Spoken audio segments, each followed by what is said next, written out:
Hello everyone, welcome to the RPA show, your go-to place for all talk around robotic process automation. I'm Nick Proud, your host. I'm really excited to start this podcast at episode 1. What is RPA?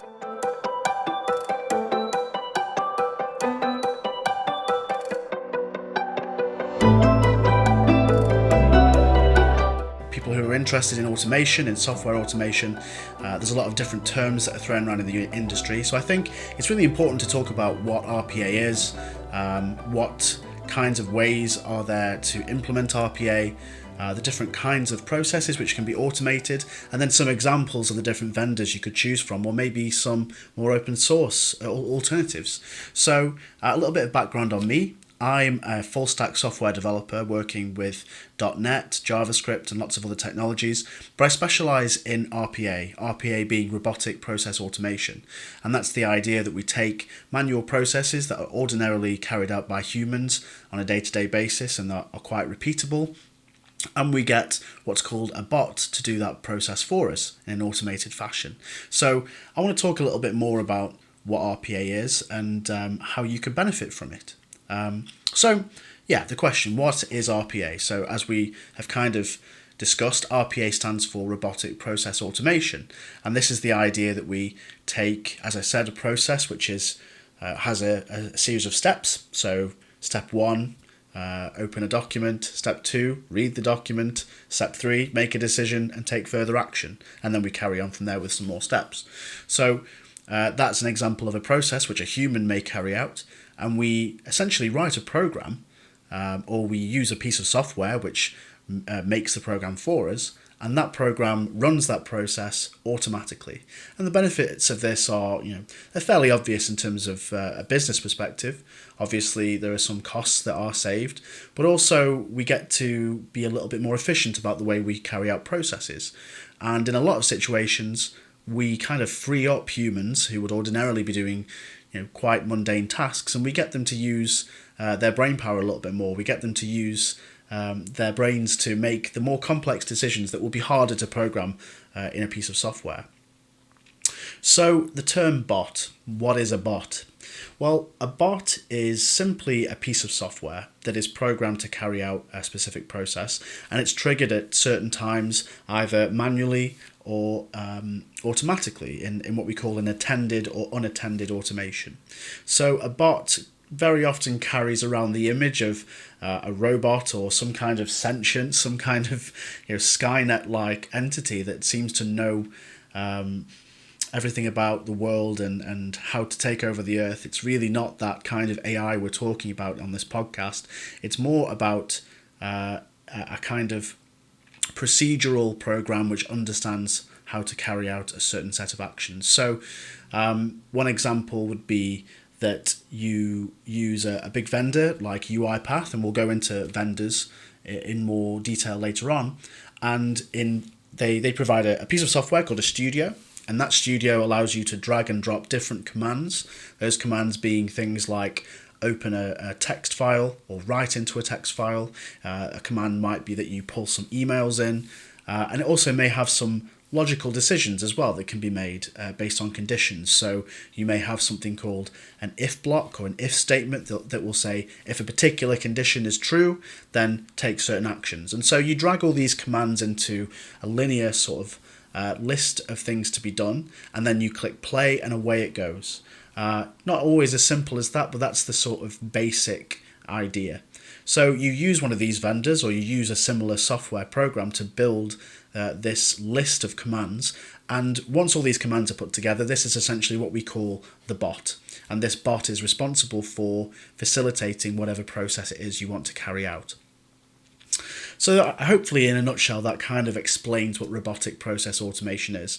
The fact that we've got the term robotic in there kind of helps hammer home that it's more of a repeatable process that we're simulating.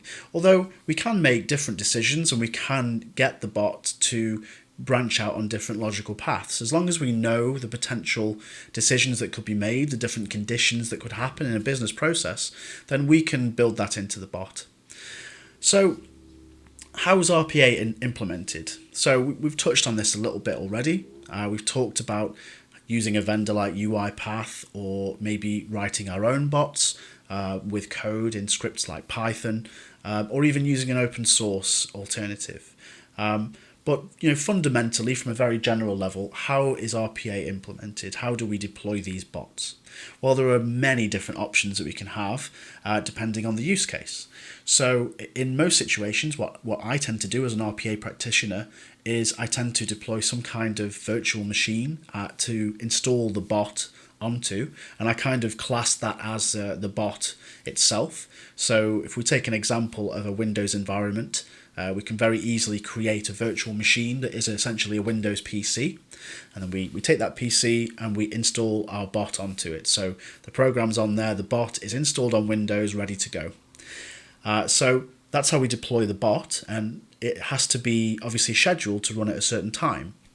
So either the bot itself could understand how it needs to run and when it needs to run, or we can have an external entity that will tell the bot when it needs to run, and that's what we call an orchestrator. So lots of different RPA vendors have these kinds of orchestrators, which are essentially servers which have a connection to the various bots that you have. So those bots being different VMs or computers that sit outside the orchestrator. And the orchestrator's job is to tell the bots when to run. So you may have a process, for example, on a Windows VM that reads a spreadsheet every morning and takes each row of the spreadsheet, and if the row has a particular code in it or product code, then it sends an email to Bob in accounting because something else needs to be done. So that's the process. Now, how does that run every morning? Well, that's where an orchestrator comes in. So we have a server which has the job of saying, okay, every morning at 10, I'm going to tell that bot to start its job. So it's almost like it's waking the bot up and saying, wake up, it's time to do some work. Obviously, you don't have to use an orchestrator, but this is a very common practice in the industry. So far we've got this example of one VM which has got it's got a bot on it, a piece of software that is designed to run that process, and then an external server called an orchestrator. Its job is to periodically on a schedule tell the bot when to run. Alternatively, without an orchestrator, the bot itself could be in control of when it runs. But the benefit of an orchestrator is that if you have multiple bots, so several bots that may be performing the same action, then the orchestrator can dish out the jobs to those various bots. So it's a sort of way of, it's almost like the leader of the army of bots, so to speak. So that's the very, very basic architecture for implementing a bot. And it sounds quite complex, but it really doesn't have to be that complex at all. And most of the studios that are involved in building these processes allow for very low-code ways of implementing automations. So in most situations, you're simply dragging and dropping commands into the relevant order, and then those commands will just execute in a linear fashion. Now, there are different technologies that we can introduce to bots which are more down the realm of AI. So things like OCR, which stands for Optical Character Recognition, is extremely popular in the industry in terms of reading documents. So a lot of companies have a use case where they need to read invoices, for example. So they may receive hundreds of PDF invoices per day via email, and it's a human's job to read those emails, pick out the attachments, then take the data from those invoices and input them into a system like Sage, QuickBooks, or any of those other kind of financial packages, maybe some bespoke software. Well, a bot can use OCR to pick up a document, and it can be trained to understand with artificial intelligence how to read the fields that they want from the document, pull those fields out, and then they have the fields that they can insert into the financial software. So that's an example of how we can use AI in a bot. And again, it's really simple, much simpler than it sounds. The term artificial intelligence, I think, often comes with it this idea of complexity and this idea that it's going to be a very advanced piece of technology. And really, there are a lot of products out there which make it very easy to leverage AI, especially when it comes to automating processes. So speaking of automating processes then, what kind of processes can we automate? Well, the simple answer is most processes can be automated. Where the difficulty comes in is where those processes rely on a lot of human intuition. So what you typically find with RPA projects is that you have a process which may have been carried out for, say, 10 years, and it's relied on a long-term employee, for example, who's really understood how to interpret data and how to understand the inputs. So the data doesn't have to be arranged in a certain way because that person understands the domain. It's what we refer to as a subject matter expert, or SME, which I'm sure will be one of the many acronyms that appears on this show as we go on. Now, so that would be where the complexity arrives, is that previous processes that have relied on a particular human who really understands the domain they're working in now have to be simulated by an automaton, so to speak, something that is not sentient like a human. So that can be one of the difficulties around automating a process, but not impossible. So how do we do this, and what kind of automations can be produced? Well, the first thing we tend to do as RPA practitioners is we tend to run what's called a process discovery, or it's sometimes referred to as process mining. So we'll usually go through a process and try to dissect it as a person who doesn't work on that process day to day, or try to figure out, okay, what are the building blocks of this process, and what are the pieces of information that a piece of software would need to know in order to fulfill this process? How can we effectively emulate the actions of a human or improve them? And that's the key to really building a really good automation project. Once we've done that, we can then start building. And so we would use a development environment to say, drop in the relevant commands, potentially write pieces of code, depending on the project. And the idea would be that we test that along the way so that what we end up with is an automated process. The typical kinds of processes which are really easy to automate include things like, as I said before, reading documents and taking data from those documents and then placing them in external systems, reading things from email, automating email processes, so deciding based on a series of rules where emails need to go, decisions that are very much based around logical paths. So one example of a project I've worked on in the past was with an accounting software called Xero, very big at the moment in the fintech space.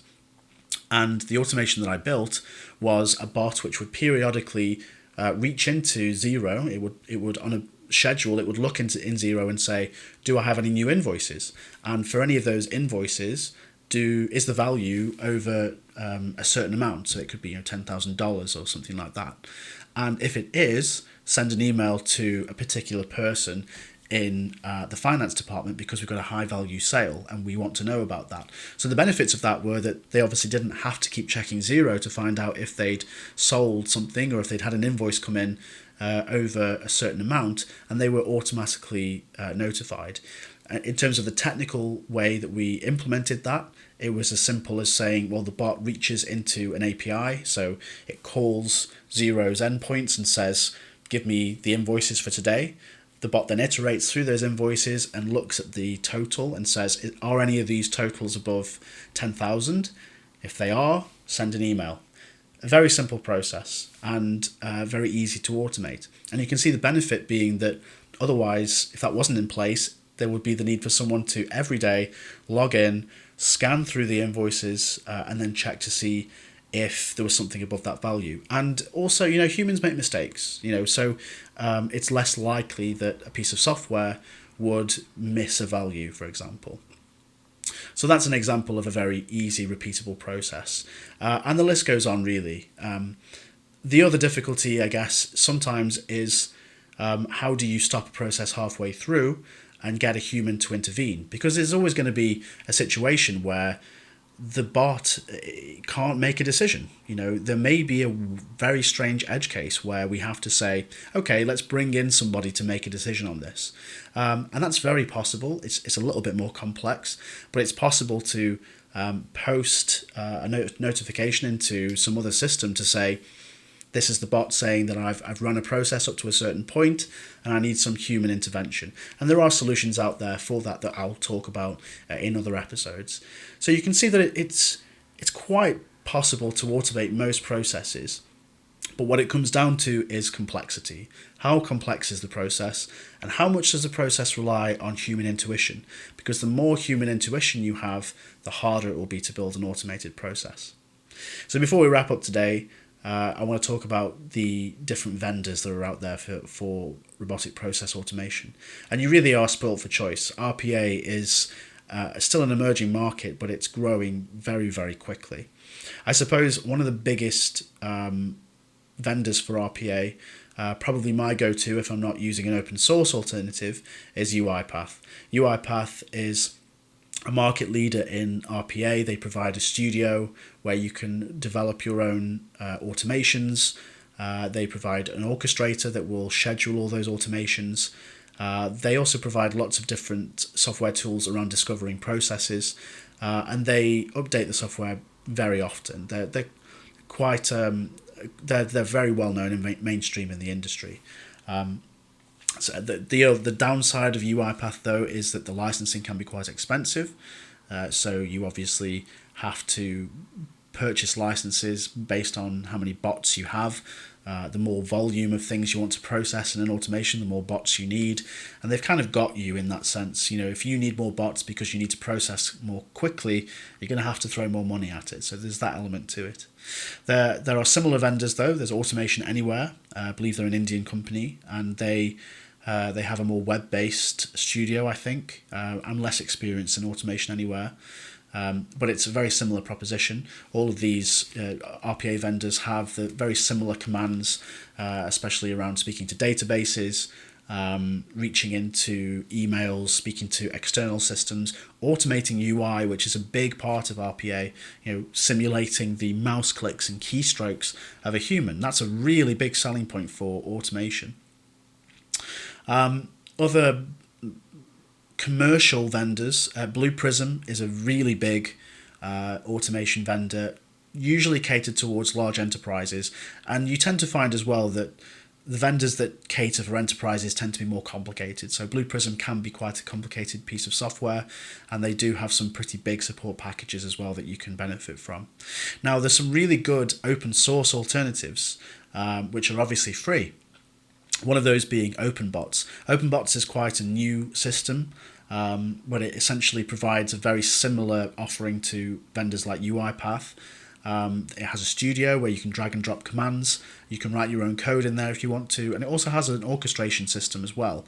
They offer a paid hosted version with paid support if you need it, and there's also a paid process discovery application as well. So it's quite a nice offering on the market, in the sense that if you're quite technical, or if you have people in your business who are quite technical, you can pick this up for free and you can get automating.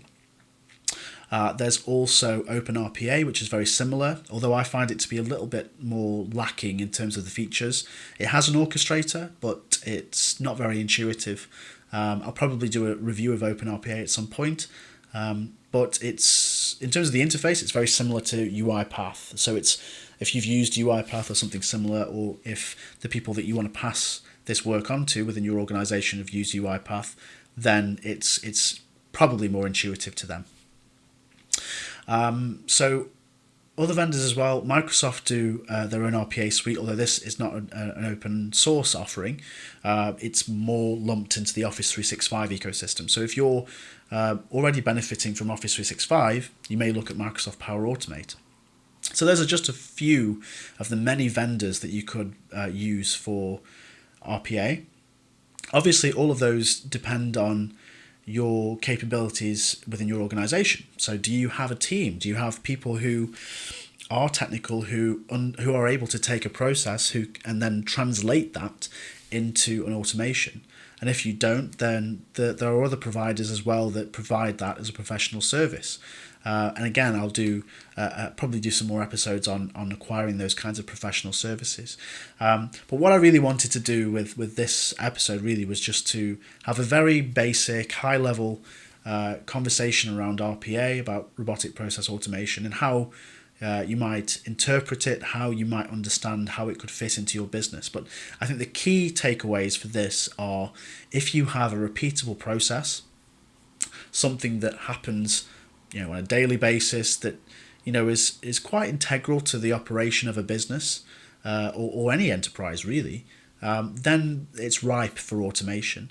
And it doesn't have to be limited to moving data around. As I said before, RPA is extremely capable of mimicking the actions of a human. And so part of building a process is weirdly enough trying to understand putting yourself into the shoes of the human in the loop, and trying to understand, okay, if I was the person doing this process, how would I do it? And then once I know that, how do I get a piece of software to do it?